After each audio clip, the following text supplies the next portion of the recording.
अस्सलाम वालेकुम स्टूडेंट्स। आज हमने स्टडी करना है इंडक्टिव इफ़ेक्ट। इंडक्टिव इफ़ेक्ट को स्टडी करने से पहले हम यहाँ पर जो है कोवलेंट बॉन्ड के बारे में थोड़ा सा पढ़ लेते हैं। कोवलेंट बॉन्ड क्या होता है? बेसिकली कोवलेंट बॉन्ड की हम बात कर रहे हैं। म्यूचुअल शेयरिंग ऑफ इलेक्ट्रॉन्स के मिलने से, basically mutual sharing of electron से हमारे पास यहाँ पर जो है कोवलेंट बॉन्ड की फॉर्मेशन होती है। ये म्यूचुअल शेयरिंग हो सकती है बिटवीन द सिमिलर एटम, जैसे कि हमारे पास कार्बन कार्बन के दरमियान अगर सिंगल बॉन्ड बन रहा है तो एक इलेक्ट्रॉन इस कार्बन ने दिया, एक इलेक्ट्रॉन इस कार्बन ने दिया और सिंगल बॉन्ड बन गया। तो ये हमारे पास क्या है? एक सिंगल कोवलेंट बॉन्ड है, ठीक है ना। तो कोवलेंट बॉन्ड हमारे पास सिमिलर एटम्स के दरमियान भी बनता है। इसके अलावा यहाँ पर जो है कोवलेंट बॉन्ड डिसिमिलर एटम्स के दरमियान भी बनता है। फॉर एग्जाम्पल हाइड्रोजन और क्लोरीन के बीच में, ठीक है ना। इंडक्टिव इफेक्ट के कॉन्सेप्ट को समझने से पहले इन चीज़ों का समझना ज़रूरी है, ठीक है।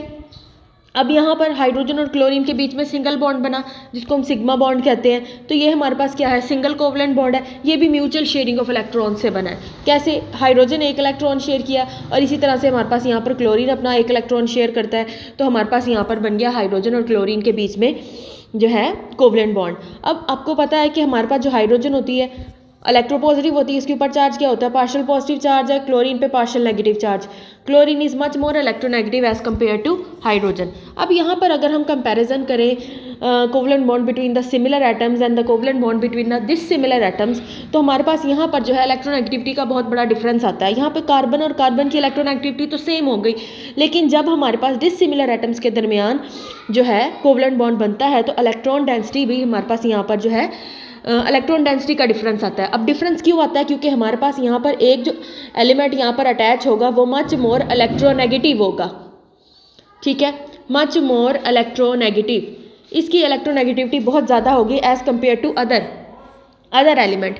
तो होगा क्या यहाँ पर? तो बेसिकली जब भी जिस भी हमारे पास यहाँ पर हम मॉलिक्यूल की बात करें जिसमें हमारे पास इलेक्ट्रोनेगेटिव एलिमेंट अटैच हो, तो डिसिमिलर एटम्स के दरमियान वो बेसिकली कोवलेंट बॉन्ड बन रहा हो, तो इलेक्ट्रॉन डेंसिटी उस इलेक्ट्रोनेगेटिव एलिमेंट की तरफ मूव करती है, ठीक है ना। तो ये क्या होगी? इलेक्ट्रॉन डेंसिटी का ज़्यादातर रुझान किसकी तरफ होगा? क्लोरीन की तरफ होगा। तो यही बेसिकली हमारे पास यहाँ पर क्या है? इंडक्टिव इफेक्ट है। तो बेसिकली इंडक्टिव इफेक्ट क्या है? अब हम यहाँ पर इंडक्टिव इफेक्ट की एक्सप्लेनेशन इसके अकॉर्डिंग करेंगे। तो इंडक्टिव इफेक्ट क्या है? Change in electron density, change in electron density, ठीक है। इलेक्ट्रॉन डेंसिटी का चेंज आता है क्यों? Due to the presence of an electronegative element किसी भी ऑर्गेनिक मॉलिक्यूल में। अब हम हाइड्रोकार्बन्स की बात करेंगे तो हमारे पास यहाँ पर एग्जांपल आ जाएगी CH3 CH2 Cl। तो यहाँ पर हमारे पास क्या है? Chlorine is electronegative. तो किसी भी ऑर्गेनिक मॉलिक्यूल में या हाइड्रोकार्बन में, चूँकि हम ऑर्गेनिक केमिस्ट्री पढ़े हैं तो हम यहाँ पर यही एग्जाम्पल लेंगे। तो क्या होगा? इस इलेक्ट्रोनेगेटिव एलिमेंट की मौजूदगी की वजह से इस स्ट्रक्चर के ऊपर जो हमारे पास इलेक्ट्रॉन डेंसिटी का जो हमारे पास चेंज आएगा उसको हम क्या कहेंगे? इंडक्टिव इफेक्ट कहेंगे, ठीक है ना। तो हमारे पास यहाँ पर किस तरह से डिफरेंस आ रहा है? अब यहाँ पर आप इसी एग्जांपल को देखें गौर से। हमारे पास यहाँ पर ये है CH3 CH2 Cl। तो यहाँ पर हमारे पास जो है कार्बन और क्लोरीन का बॉन्ड बन रहा है, CCl का बॉन्ड बन रहा है। ये दिस वन, ये वाला C और ये वाला हमारे पास Cl। तो अब आपको पता है कि chlorine is much more electronegative. Carbon की इलेक्ट्रोनेगेटिविटी क्लोरीन की निस्बत बहुत कम होती है, ठीक है। तो क्लोरीन कार्बन के ऊपर हमारे पास चार्ज भी हम पॉजिटिव ही यूज़ करते हैं, क्लोरीन के ऊपर चार्ज क्या आता है? नेगेटिव। सो बेसिकली हमारे पास यहाँ पर इलेक्ट्रोनेगेटिविटी का एक ह्यूज डिफरेंस मौजूद होता है between the carbon and chlorine, ठीक है ना। इस इलेक्ट्रोनेगेटिविटी के डिफरेंस को हम यहाँ पर इंडक्टिव इफेक्ट में स्टडी करेंगे कि इलेक्ट्रॉन डेंसिटी का रुझान मैंने यहाँ पर आपको क्या बताया कि उस इलेक्ट्रोनेगेटिव एलिमेंट की तरफ होगा जो कि ज़्यादा इलेक्ट्रोनेगेटिव है। हमारे पास इस स्ट्रक्चर के अंदर सबसे ज़्यादा यहाँ पर कार्बन और यहाँ पर क्लोरीन लगी हुई है। तो ये हमारे पास यहाँ पर ग्रुप है और इस ग्रुप ने बेसिकली ये ग्रुप हमारे पास यहाँ पर इन कार्बन्स के साथ अटैच है। तो इलेक्ट्रोनेगेटिव है, तो इलेक्ट्रॉन डेंसिटी का रुझान ज़्यादातर किसकी तरफ होगा? इस इलेक्ट्रोनेगेटिव ग्रुप की तरफ होगा। So basically this effect is known as inductive effect, ठीक है। तो अब हमारे पास यहाँ पर जो है अगेन हम इसी एग्जाम्पल को डिटेल से स्टडी करेंगे। ये है हमारे पास यहाँ पर CH3 CH2 Cl। ठीक है। हम बात करें इलेक्ट्रोनेगेटिव, किसी भी इलेक्ट्रोनेगेटिव एलिमेंट की मौजूदगी की वजह से स्ट्रक्चर के अंदर जो हमारे पास इलेक्ट्रॉन डेंसिटी का डिफरेंस आता है, चेंज आता है, उसको हम क्या कहते हैं, इंडक्टिव इफेक्ट कहते हैं। मैंने क्या कहा कि हमारे पास जो है किसी भी इलेक्ट्रोनेगेटिव एलिमेंट की मौजूदगी की वजह से हमारे पास जो इलेक्ट्रॉन डेंसिटी का रुझान ज़्यादातर किसकी तरफ होगा, इलेक्ट्रॉन डेंसिटी मूव करेगी किसकी तरफ, इलेक्ट्रोनेगेटिव ग्रुप की तरफ। तो यहाँ पर भी हमारे पास जो है इलेक्ट्रॉन डेंसिटी मूव करेगी बिटवीन कार्बन एंड क्लोरीन की। अगर हम बात करें ये वाली कार्बन और ये वाली क्लोरीन, तो इलेक्ट्रॉन डेंसिटी मूव करेगी क्लोरीन की तरफ, जैसे मैंने इस एरो का जो है लगाया है यहाँ पर। तो इलेक्ट्रॉन डेंसिटी बेसिकली मूव करेगी कार्बन से क्लोरीन की तरफ। तो हम यहाँ पर ये कह सकते हैं कि क्लोरीन इलेक्ट्रॉन्स को विड्रॉ कर रहा है अपनी तरफ, ठीक है। इलेक्ट्रॉन बेसिकली क्या होगा, विड्रॉइंग ग्रुप। तो अब यहाँ पर हम कह सकते हैं कि chlorine is an electron withdrawing group. Electrons move कर रहे हैं कार्बन से क्लोरीन की तरफ। क्लोरीन क्या कर रहा है, कार्बन के इलेक्ट्रॉन्स को अपनी तरफ खींच रहा है। तो इलेक्ट्रॉन विड्रॉइंग ग्रुप, यहाँ पर हमारे पास चार्ज क्या आ जाएगा, नेगेटिव चार्ज आ जाएगा। क्यों नेगेटिव चार्ज आएगा, क्योंकि यहाँ पर इलेक्ट्रॉन डेंसिटी बढ़ रही है, इंक्रीज हो रही है। अब चूंकि कार्बन से इलेक्ट्रॉन डेंसिटी क्लोरीन की तरफ जा रही है, इलेक्ट्रॉन डेंसिटी कार्बन के ऊपर कम हो जाएगी, तो हमारे पास यहाँ पर चार्ज क्या आ जाएगा, पॉजिटिव चार्ज। ये हमारे पास फंक्शनल ग्रुप है, बेसिकली ये ग्रुप है। ग्रुप के साथ वाली कार्बन को हम क्या कहते हैं, अल्फा कार्बन, और उसके साथ वाली कार्बन को हम क्या कहते हैं, बीटा कार्बन। इसके साथ जो हाइड्रोजन्स लगी होंगी उनको हम अल्फा हाइड्रोजन्स कहेंगे। इस कार्बन के साथ, बीटा कार्बन के साथ जो हाइड्रोजन्स लगी होगी उनको हम बीटा कार्बन कहेंगे, ठीक है। तो अगेन यहाँ पर क्या हो रहा है, जो इलेक्ट्रोनेगेटिव ये ग्रुप जो अटैच है यहाँ पर, उसने क्या करना है, इलेक्ट्रॉन डेंसिटी को कार्बन से अपनी तरफ खींचना है, जैसे मैंने यहाँ पर एरोस लगाए हैं। तो इलेक्ट्रॉन डेंसिटी बेसिकली मूव करेगी इस स्ट्रक्चर के अंदर इस तरह से। यहाँ पर भी हमारे पास जो है इलेक्ट्रॉन डेंसिटी इसी तरफ मूव करेगी जिस तरफ हमारा जो है ग्रुप अटैच है। ओवरऑल हमारे पास जो है इंडक्टिव इफेक्ट के अंदर जो हमारे पास इलेक्ट्रॉन जो विड्रॉइंग ग्रुप होते हैं, इस तरीके से जो है इलेक्ट्रॉन डेंसिटी को अपनी तरफ खींचते हैं। क्लोरीन इस कार्बन से इलेक्ट्रॉन्स अपनी तरफ खींचेगा और इसी तरह से यहाँ से भी इलेक्ट्रॉन डेंसिटी इस ग्रुप की तरफ मूव कर रही होगी। लेकिन जैसे जैसे हमारे पास जो है कार्बन की तादाद बढ़ती जाती है, जो इंडक्टिव इफेक्ट है वो भी कम होता जाएगा। इस क्लोरीन का सबसे ज़्यादा इफेक्ट इस कार्बन के ऊपर होगा, उससे कम इसके ऊपर होगा, और अगर यहाँ पर भी कार्बन अटैच होंगे तो कम से कम जैसे जैसे हमारे पास चेन की लेंथ इंक्रीज होती जाएगी, जो इंडक्टिव इफेक्ट है वो कम से कम होता जाएगा। लेकिन जो अपने साथ वाली कार्बन है, जो अल्फा कार्बन है, उसके ऊपर सबसे ज़्यादा इफेक्ट होता है जो है फंक्शनल ग्रुप का। अब यहाँ पर हमारे पास इलेक्ट्रॉन डेंसिटी मजीद जो है इंडक्टिव इफेक्ट मजीद कम हो रहा है, तो हम यहाँ पर डबल पार्शियल पॉजिटिव चार्ज आ जाएगा हमारे पास, ठीक है ना। पार्शियल पॉजिटिव चार्ज है, डबल पार्शियल पॉजिटिव चार्ज है। अगेन इस कार्बन ने अपनी इलेक्ट्रॉन डेंसिटी को कैसे कंपेंसेट करना है, अपनी हाइड्रोजन से कंपेंसेट करेगी। कार्बन हाइड्रोजन के बीच में सिग्मा इलेक्ट्रॉन्स पाए जाते हैं। अगेन यहाँ से ये जो है इलेक्ट्रॉन डेंसिटी को ये कार्बन अपनी तरफ खींचेगा, और ओवरऑल हमारे पास इलेक्ट्रॉन डेंसिटी कहाँ मूव कर रही होगी, इस फंक्शनल ग्रुप की तरफ मूव कर रही होगी। तो ये है हमारे पास यहाँ पर inductive effect. Basically this effect is known as electron donating effect, sorry withdrawing effect, withdrawing inductive effect, ठीक है। तो ये हमने यहाँ पर जो है इलेक्ट्रॉन विड्रॉइंग इंडक्टिव इफेक्ट की एग्जांपल को स्टडी किया है। विड्रॉइंग मींस के इलेक्ट्रॉन डेंसिटी, ये जो ग्रुप है इलेक्ट्रॉन डेंसिटी को क्या कर रहा है, विड्रॉ कर रहा है, अपनी तरफ खींच रहा है। इस सिस्टम से ये ग्रुप इलेक्ट्रॉन डेंसिटी को अपनी तरफ खींच रहा है, ठीक है। तो ये हमारे पास यहाँ पर विड्रॉइंग ग्रुप की एग्जांपल है। इसी तरह से हम यहाँ पर एक और एग्जांपल अगर देख लें, इसी केस में NR3, ठीक है। तो ये भी हमारे पास यहाँ पर क्या करेगा, सेम इसी तरह से ये हमारे पास यहाँ पर ग्रुप है, नाइट्रोजन इलेक्ट्रोनेगेटिव होगी, इसने क्या करना है, इलेक्ट्रॉन डेंसिटी को कार्बन से अपनी तरफ खींचना है। नाइट्रोजन अपनी तरफ खींचेगी तो हमारे पास ये एरो यहाँ पर इस तरह से आ गया, ये एरो आ गया, फिर से मैंने इस तरह से एक एरो बना दिया। क्यों, क्योंकि इलेक्ट्रॉन डेंसिटी मूव कर रही है इस कार्बन से इस ग्रुप की तरफ, ठीक है। तो इसके ऊपर चार्ज क्या आ गया, पार्शियल पॉजिटिव चार्ज, और इधर हमारे पास चार्ज क्या आ जाएगा, negative charge, partial negative charge. इधर अगेन हमारे पास जो है पार्शियल पॉजिटिव चार्ज आ जाएगा। क्यों, क्योंकि यहाँ पर हमारे पास जो है इलेक्ट्रॉन डेंसिटी का इफेक्ट कम हो गया है as compare to this carbon. सबसे ज़्यादा इफेक्ट इस कार्बन पे होगा, उससे कम इस कार्बन पे होगा।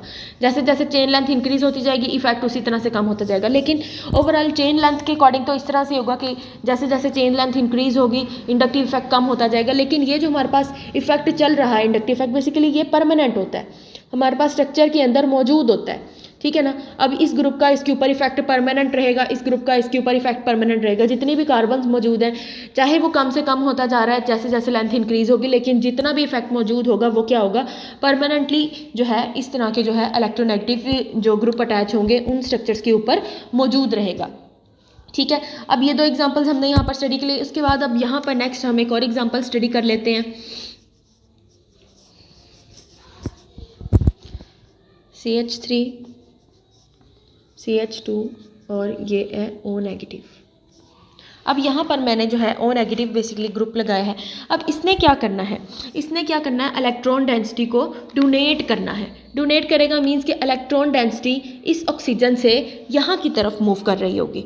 ठीक है, इलेक्ट्रॉन डेंसिटी, या इसके पास तो इलेक्ट्रॉन्स की एक्सेस है, मैंने क्या यूज़ किया है, ऑक्सीजन के ऊपर नेगेटिव चार्ज, अपने भी इसके पास इलेक्ट्रॉन्स, ठीक है ना, तो इसके पास इलेक्ट्रॉन्स की बहुत ज़्यादा तादाद मौजूद होगी, तो इसने क्या करना है, इलेक्ट्रॉन डेंसिटी को डोनेट करना है। अब मैं यहाँ पर एरो इस साइड पर लगाऊंगी, क्यों, क्योंकि इलेक्ट्रॉन डेंसिटी मूव कर रही है ऑक्सीजन से इस तरफ, मीन्स के इस तरफ इलेक्ट्रॉन डेंसिटी मूव करेगी। ठीक है, तो यहाँ पर चूंकि यहाँ से इलेक्ट्रॉन डेंसिटी यहाँ पर मूव कर रही है, इलेक्ट्रॉन डेंसिटी कार्बन की सबसे ज़्यादा हो जाएगी, तो यहाँ पर चार्ज आ गया पार्शियल नेगेटिव चार्ज। इसी तरह से यहाँ पर जो है इफेक्ट आ गया पार्शियल नेगेटिव चार्ज। अगेन यहाँ पर भी हम वही बात करेंगे, इंडक्टिव इफेक्ट डिक्रीज होगा जैसे जैसे हमारे पास चेन लेंथ इंक्रीज होगी, लेकिन जितना भी इफेक्ट यहाँ पर मौजूद होगा वो क्या होगा, परमानेंट होगा, परमानेंटली मौजूद होगा। ठीक है, तो ये है हमारे पास यहाँ पर इलेक्ट्रॉन डोनेटिंग, ठीक है, डोनेटिंग इंडक्टिव इफेक्ट। ठीक है, तो ये हमारे पास यहाँ पर जो है 2 तरह के इफेक्ट्स मूव करते हैं, इलेक्ट्रॉन विड्रॉइंग और इलेक्ट्रॉन डोनेटिंग। अब हम इसको देख लेते हैं कि हम इलेक्ट्रॉन विड्रॉइंग इफेक्ट को किस तरह से शो करते हैं। इलेक्ट्रॉन विड्रॉइंग, दोनों ही मैंने एग्जांपल स्टडी करके आपको इसकी जो है एक्सप्लेनेशन बता दी है। Inductive effect,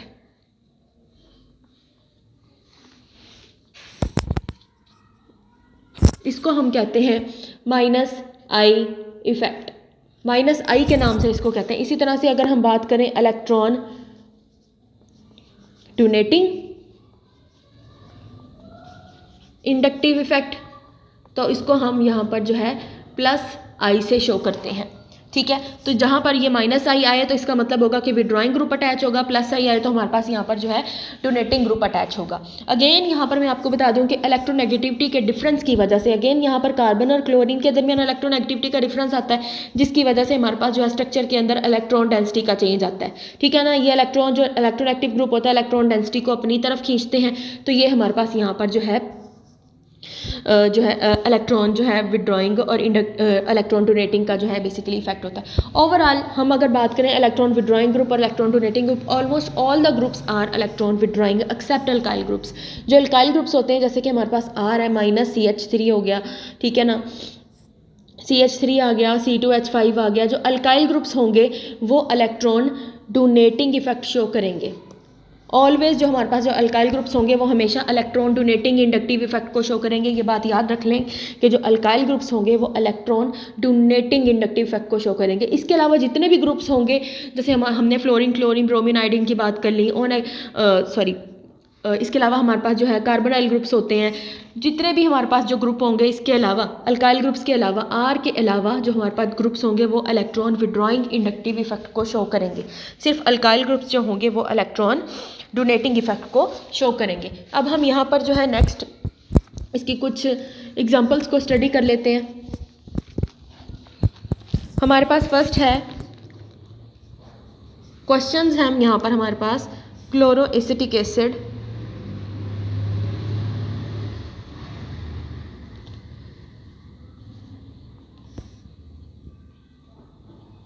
is about 100 times more acidic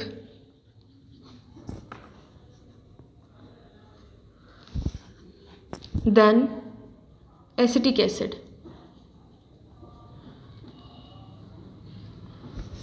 ठीक है, हम किसका कंपैरिजन कर रहे हैं, हम क्लोरोएसिटिक एसिड का कंपैरिजन कर रहे हैं एसिटिक एसिड के साथ। क्लोरोएसिटिक एसिड का फॉर्मूला Cl CH2 COOH और एसिटिक एसिड का फॉर्मूला होता है CH3। ये हमारे पास एसिटिक एसिड मॉलिक्यूल है। हम बात करें एसिडिटी की, हमारे पास जो क्लोरोएसिटिक एसिड है 100 टाइम्स मोर एसिडिक है as compare to acetic acid. सबसे पहला रीज़न इसका क्या होगा, पहला रीज़न स्ट्रक्चर को देख के ही पता चल जाता है, अगर हमें इसको स्ट्रक्चर ड्रॉ करना आता हो, कि क्लोरीन हमारे पास यहाँ पर एक इलेक्ट्रोनेगेटिव एलिमेंट है, ठीक है ना, क्लोरीन की इलेक्ट्रोनेगेटिविटी बहुत ज़्यादा होती है as compare to this methyl, ठीक है ना। तो पहला ही हमारा रीज़न यहाँ पर ये होगा क्योंकि क्लोरीन की इलेक्ट्रोनेगेटिविटी बहुत ज़्यादा है। दूसरी सबसे इंपॉर्टेंट चीज़ ये है, अभी मैंने यहाँ पर डिस्कस किया हमने इंडक्टिव इफेक्ट के टॉपिक में, कि जो क्लोरीन है वो इलेक्ट्रॉन विड्रॉइंग इफेक्ट को शो करेगी। क्या करेगी? इलेक्ट्रॉन्स को विड्रॉ करेगी, अपनी तरफ इलेक्ट्रॉन्स को खींचेगी स्ट्रक्चर से, जिसकी अभी मैंने आपको यहाँ पर एक्सप्लेनेशन दी, फर्स्ट एग्जांपल जो थी हमारी।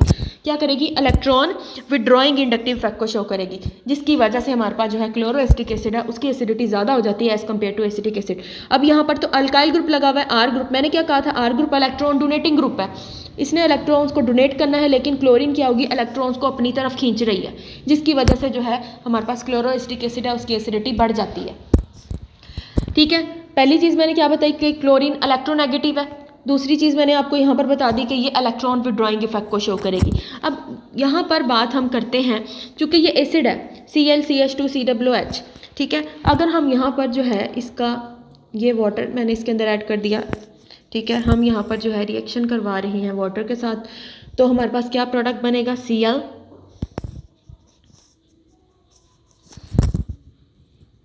CH2COO नेगेटिव, और यहाँ से जो है एक प्रोटॉन इधर आके प्लस H3O पॉजिटिव बना देगा, ठीक है। और इसी तरह से अगर हम यहाँ पर करें तो plus water CH3COO negative plus H3O positive, ये है हमारे पास एसिड, ये भी है हमारे पास यहाँ पर एसिड, ठीक है ना। एसिड, कोई भी एसिड जब अपना प्रोटॉन लूज कर देता है तो वो कन्वर्ट हो जाता है कॉन्जुगेट बेस में, कॉन्जुगेट बेस, ठीक है ना। ये एसिड है, इस एसिड ने अपना प्रोटॉन लूज किया, proton means hydrogen, proton lose किया तो ये कन्वर्ट हो गया कॉन्जुगेट बेस में। इसी तरह से ये एसिड है, इसने अपना प्रोटॉन लूज किया और ये कन्वर्ट हो गया कॉन्जुगेट बेस में। आपने एसिड बेस के चैप्टर में ये पढ़ा होगा, एसिड और इसकी ये क्या है? Conjugate base. This one is an acid, this one is an conjugate base. क्यों? क्योंकि इसने अपना प्रोटॉन लूज कर दिया, हाइड्रोजन लूज कर दिया, ठीक है। अब यहाँ पर वो कह रहे हैं कि chloroacetic acid is about 100 time more acidic.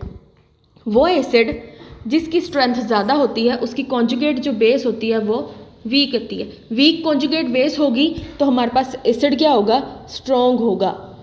इसी तरह से अगर हमारे पास वीक एसिड मौजूद है तो उसकी जो कॉन्जुगेट बेस क्या होगी? स्ट्रॉन्ग होगी, ठीक है ना। स्ट्रॉन्ग कॉन्जुगेट बेस होगी और वीक एसिड होगा।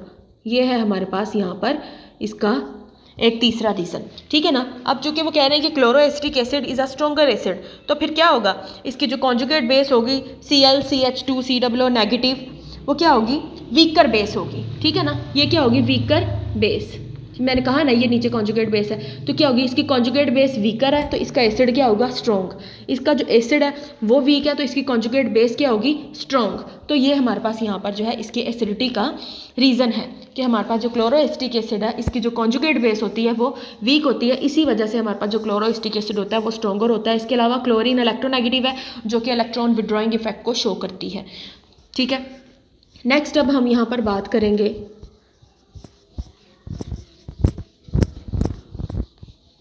फ्लोरोएसिटिक एसिड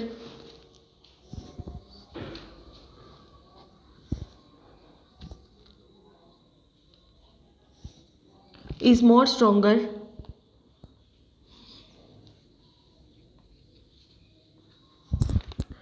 than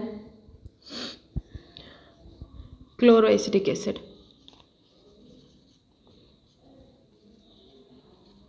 यहाँ पर अब क्या होगा? अब हम यहाँ पर बात करें FCH2COOH और ClCH2COOH की। अब यहाँ पर एक ही हमारे पास कॉमन इंपॉर्टेंट रीज़न है, वो क्या होगा कि हमारे पास जो फ्लोरीन है वो क्या होगी? मच मोर फ्लोरीन, अगर हम हेलोजेंस की बात करते हैं, फ्लोरीन, क्लोरीन, ब्रोमीन और आयोडीन की बात करते हैं तो फ्लोरीन सबसे ज़्यादा इलेक्ट्रोनेगेटिव है, उसके बाद क्लोरीन आती है, ठीक है ना। तो यहाँ पर भी हमारे पास जो कंपैरिजन होगा वो इलेक्ट्रोनेगेटिविटी का होगा। चूँकि फ्लोरीन की इलेक्ट्रोनेगेटिविटी क्लोरीन की निस्बत ज़्यादा होती है, इसलिए हमारे पास जो फ्लोरोएसिटिक एसिड है वो स्ट्रॉन्गर होता है as compare to chloroacetic acid, ठीक है।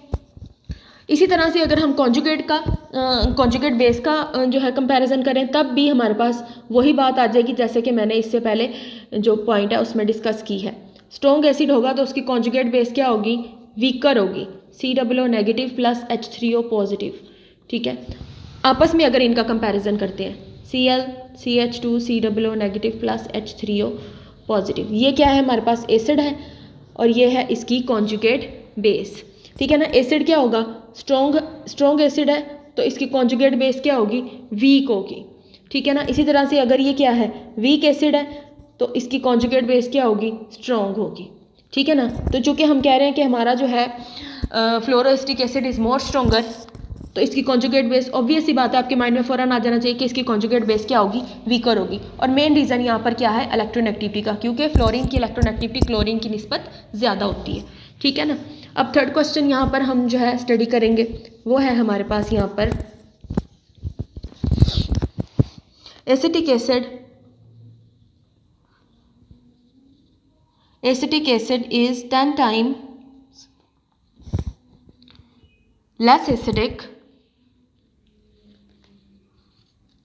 than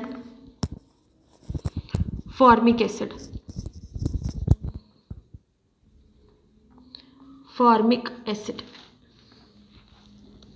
एसिटिक एसिड का फॉर्मूला CH3COOH और फॉर्मिक एसिड क्या होता है, HCOOH।